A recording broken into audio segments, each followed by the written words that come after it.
Hi friends, നമ്മുടെ YouTube ചാനലിലേക്ക് എല്ലാവർക്കും സ്വാഗതം. അപ്പോൾ ഇന്ന് നമ്മൾ വീഡിയോയിലൂടെ പറയുന്നത് ഷെവർലെറ്റ് ബീറ്റ് ഡീസലാണ് വണ്ടി. അപ്പോൾ ഇതിന്റെ കംപ്ലൈന്റ് എന്ന് വെച്ച് കഴിഞ്ഞാൽ കട്ടറിൽ പോകുമ്പോൾ കടക്കടാ നല്ല രീതിയിലുള്ള സൗണ്ട് കേൾക്കുന്നുണ്ട്. അതുപോലെ തന്നെ നമ്മൾ സ്റ്റിയറിംഗ് ഒരു സൈഡിലോട്ട് ഓടിക്കുമ്പോഴത്തേക്ക് പെട്ടെന്ന് ഒടിഞ്ഞു പോകുന്നുള്ള ഒരു ഫീല്, അതുപോലെ തന്നെ ഇടയ്ക്ക് ഓട്ടത്തിൽ സ്റ്റിയറിംഗ് സ്റ്റക്ക് ആവുന്ന പോലുള്ള ഒരു ഫീല്, ചിലപ്പോൾ വെട്ടി ഇങ്ങനെ പിടിക്കുന്ന പോലുള്ള ഒരു ഫീല്, ചിലപ്പോൾ നമ്മൾ സ്റ്റിയറിംഗ് ഓടിക്കുന്ന സമയത്ത് ഓടിക്കാൻ പറ്റാണ്ട് ഇങ്ങനെ സ്റ്റക്കായിട്ട് പിടിച്ചു നിർത്തിയിട്ട് ഓടിയുന്ന പോലുള്ള ഒരു ഫീല്. ഇതാണ് ഈ വണ്ടിയുടെ ഒരു കംപ്ലൈന്റ്. കസ്റ്റമർ കംപ്ലൈന്റും ഇത് തന്നെയാണ്.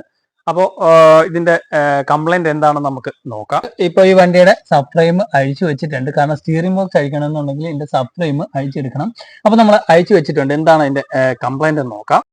ഇതാണ് ഇതിന്റെ ഫ്രെയിം നമ്മൾ അഴിച്ചു വെച്ചേക്കുന്നത്. സ്റ്റിയറിംഗ് ബോക്സ് ഈ ഫ്രെയിമിലാണ് വരുന്നത്. അതുപോലെ തന്നെ ബാലൻസ് ആർഡും കാര്യങ്ങളും എല്ലാം ഈ ഫ്രെയിമിലാണ് വരുന്നത്. അതുപോലെ തന്നെ ഇതാണ് ഇതിന്റെ റേഡിയേറ്ററിന്റെ സപ്പോർട്ടും കാര്യങ്ങളും എല്ലാം ഈ ഫ്രെയിമിലാണ് വരുന്നത്. അപ്പൊ ഈ ഫ്രെയിം അഴിച്ചാൽ മാത്രമേ നമുക്ക് ഇതിന്റെ സ്റ്റിയറിംഗ് ബോക്സ് ഇങ്ങോട്ട് അഴിച്ചെടുക്കാനായിട്ട് സാധിക്കുള്ളൂ. അപ്പോൾ സ്റ്റിയറിംഗ് ബോക്സിന്റെ അവസ്ഥ നമുക്ക് നോക്കാം. അപ്പോൾ ഇതാണ് ഇതിന്റെ പിനിയൻ വരുന്നത്. അപ്പോൾ ഈ പിനിയന്റെ സൈഡ് നമ്മൾ നോക്കുമ്പോൾ ടക്ക് ടക്ക് എന്നുള്ള ഒരു പിനിയൻ, അതായത് ഇതിനകത്ത് ബെയറിംഗ് പൊട്ടിയിട്ട് പിനിയൻ ഇളകി കിടക്കുന്ന ഒരു അവസ്ഥയാണ് ഈ ഒരു സൗണ്ടിന് മെയിൻ ആയിട്ടുള്ള ഒരു കാരണം എന്ന് പറയുന്നത്. ഇങ്ങനെ ഇതാണ് സ്റ്റിയറിംഗ് ഉടക്കി നിൽക്കുന്ന ഒരു അവസ്ഥ. പിന്നെ നമ്മൾ തിരിച്ചാൽ മാത്രമേ സ്റ്റിയറിംഗ് കൈകൊണ്ട് തിരിയുള്ളൂ. അതായത് നമ്മൾ സ്റ്റിയറിംഗ് തിരിക്കുന്ന സമയത്ത് ഇതാണ് ഇതിന്റെ യോക്ക് വരുന്നത്. സ്റ്റിയറിംഗിന്റെ യോക്കിലോട്ട് പോകുന്ന കണക്ഷൻ ഇവിടെയാണ് വരുന്നത്. അവിടെ നിന്നാണ് നമ്മുടെ സ്റ്റിയറിംഗ് വീലിലോട്ടുള്ള കണക്ഷൻ പോകുന്നത്. അപ്പൊ ഇവിടുന്ന് ഉള്ള കണക്ഷൻ നമ്മളിങ്ങനെ ഓടിക്കുന്ന സമയത്താണ് ഇവിടെ ഉടക്കി നിൽക്കുന്നുണ്ട്. ഇത് കറക്റ്റ് ആയിട്ട് തിരിയുന്നില്ല. നമ്മളിങ്ങനെ ഈ ടയറോടെ പിടിച്ച് തിരിക്കുന്ന സമയത്ത് ഇവിടെ ഉടക്കി നിൽക്കുകയാണ്. പിന്നെ നമ്മൾ കൈകൊണ്ട് ഇങ്ങനെ ബലത്തെ തിരിച്ചാൽ മാത്രമേ അങ്ങോട്ട് പോകുന്നുള്ളൂ. അപ്പോൾ ഇതിന്റെ കംപ്ലൈന്റ് നമുക്ക് നോക്കാം. ഇങ്ങോട്ട് നോക്കിയാൽ മനസ്സിലാവും.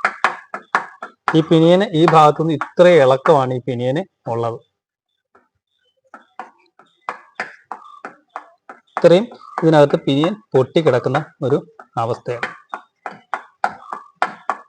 ഇതാണ് കട്ടറി പോകുമ്പോൾ കടക്കടക്കടക്കടാ നല്ല രീതിയിലുള്ള സൗണ്ടും ആയിരിക്കും വരുന്നത്. കാരണം ഇത്രയും പ്ലേ ഉള്ളതുകൊണ്ട് നമ്മൾ തിരിക്കുമ്പോൾ ഈ റാക്ക് കയറിയിട്ട് പിനിയനിൽ റാക്ക് കയറിയിട്ട് ഉടക്കി കഴിയുമ്പോൾ നമുക്ക് സ്റ്റിയറിംഗ് സ്റ്റക്കായിട്ടിരിക്കുന്ന പോലുള്ള ഒരവസ്ഥയും കാര്യങ്ങളൊക്കെ ഉണ്ടാവും. ഇത് കൂടുതലായിട്ടും കുറേ ഓടിയിട്ട് അതുപോലെ തന്നെ വെള്ളം കയറിയിട്ടുണ്ട്. ഇതിനകത്ത് വെള്ളം കയറി തുരുമ്പ് പിടിച്ചിട്ട് നിൽക്കുന്നതിന്റെ അവസ്ഥയും കാര്യങ്ങളും നമുക്ക് ഇതിനകത്ത് കാണാനായിട്ട് സാധിക്കും. ഇവിടെ ഒരു ബൂട്ടും കാര്യങ്ങളും വരണ്ടാണ്. ഇതിനകത്ത് വെള്ളം കയറേണ്ടതല്ല, പക്ഷെ മുകളിൽ നിന്ന് എങ്ങനെയും വെള്ളം ഇതിനകത്ത് കയറിയിട്ടുണ്ട്. ഈ ഒരു ഇളക്കമാണ് മെയിൻ ആയിട്ടുള്ള കംപ്ലൈന്റ്. ഇതേ സൗണ്ട് ആയിരിക്കും നമുക്ക് കേൾക്കുമ്പോൾ കട്ടറി പോകുമ്പോൾ എന്നുള്ള ആ ഒരു സൗണ്ട് നമുക്ക് നല്ല രീതിയിൽ ഫീൽ ചെയ്യും. അതുപോലെ തന്നെ സ്റ്റിയറിംഗ് നല്ല രീതിയിൽ ഉടക്കും വരുന്നത്. ഈ രീതിയിൽ നമ്മൾ സ്റ്റിയറിംഗ് അങ്ങോട്ടും ഇങ്ങോട്ടും ഓടിക്കുന്ന സമയത്ത് ഇവിടെ വരുമ്പോൾ ഉടക്കി നിന്നു. അപ്പൊ ആ ടൈമിലാണ് നമുക്ക് സ്റ്റിയറിംഗ് ഓടിക്കുമ്പോൾ ഉടക്കി നിൽക്കുന്ന പോലെ പിന്നെ വെട്ടിപ്പിടിക്കേണ്ട ഒരു അവസ്ഥയും കാര്യങ്ങളൊക്കെ ഉണ്ടാകുന്നത്. അപ്പൊ അങ്ങനെയുള്ള അവസ്ഥയിൽ വണ്ടി ഓടിക്കുന്നത് തന്നെ ഭയങ്കര അപകടം പിടിച്ച ഒരു പ്രശ്നം തന്നെയാണ്. സ്റ്റിയറിംഗ് കറക്റ്റ് നമ്മൾ വളവൊക്കെ വളയ്ക്കുകയാണെന്നുണ്ടെങ്കിൽ അല്ല ഓട്ടോയ്ക്കൊക്കെ ചെയ്യാൻ പോകുമ്പോൾ സ്റ്റിയറിംഗ് കറക്റ്റ് കൺട്രോൾ കിട്ടിയില്ല എന്നുണ്ടെങ്കിൽ അപകടവും കാര്യങ്ങളൊക്കെ ഉണ്ടാകുന്ന ഒരു അവസ്ഥ തന്നെയാണ്. ഇതാണ് ഇതിന്റെ പ്രശ്നം. അപ്പോൾ നമുക്ക് ഇതിന്റെ സ്റ്റിയറിംഗ് ബോക്സ് മാറാം. സ്റ്റിയറിംഗ് ബോക്സ് അഴിച്ചെടുക്കാനായിട്ട് ഇവിടെ ഒരു ബോൾട്ട് വരുന്നുണ്ട്.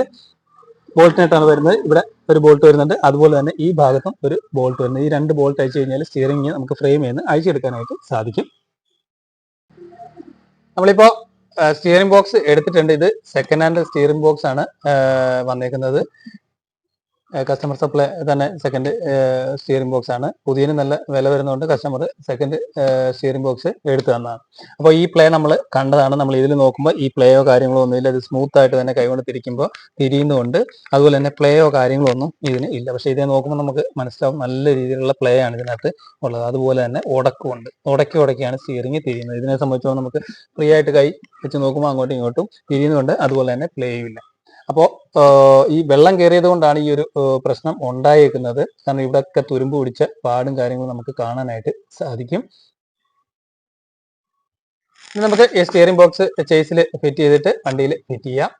അപ്പോൾ നമ്മൾ വണ്ടിയിൽ ഒരു സ്റ്റിയറിംഗ് സൗണ്ട് കറക്റ്റായിട്ട് കിട്ടുന്നുണ്ടെങ്കിൽ, അതായത് കട്ടറിൽ ഓടിക്ക് പോകുമ്പോൾ സ്റ്റിയറിംഗ് സൗണ്ട് കിട്ടുന്നുണ്ട്, ചെറുതായിട്ട് സ്റ്റിയറിംഗ് ഓടിക്കുമ്പോൾ ഉള്ള ഒരു വിഷയം കാണിക്കുന്നുണ്ടെങ്കിൽ കൂടുതലും വരുന്ന ഒരു കംപ്ലൈന്റ് റാക്ക് കിടന്ന് തിരിയുന്നതാണ്. അതായത് റാക്ക് തിരിയുന്നതെന്ന് പറഞ്ഞു കഴിഞ്ഞാൽ സ്റ്റിയറിംഗ് ബോക്സിന്റെ പിനിയൻ പോകുന്ന ഭാഗം, അതായത് നമ്മളിപ്പോൾ ഇളക്കം കണ്ട ഭാഗത്തൂടാണ് ആ റാക്ക് വരുന്നത്. അതിലാണ് അറ്റാച്ച് ആയിട്ട് പിനിയൻ നിൽക്കുന്നത്. അപ്പോൾ ഇതിന് ഇളക്കം വരുമ്പോൾ ഇതിന്റെ റാക്കിലോട്ട് കറക്റ്റ് മെഷീനിൽ കയറാതെ വരുമ്പോൾ സ്റ്റിയറിംഗ് സ്റ്റക്കായിട്ട് നിൽക്കുന്ന ഒരു അവസ്ഥ ഉണ്ടാവും. അതുപോലെ തന്നെ കട്ടറിൽ പോകുമ്പോൾ നല്ല രീതിയിലുള്ള സൗണ്ടും ഉണ്ടാവും.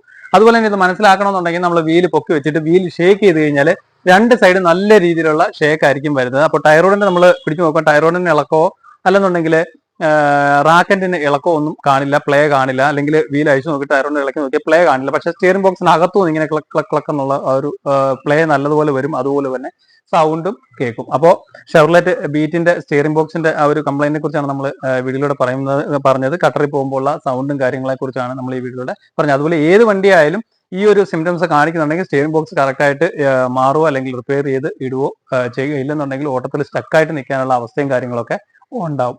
Okay, thank you for watching.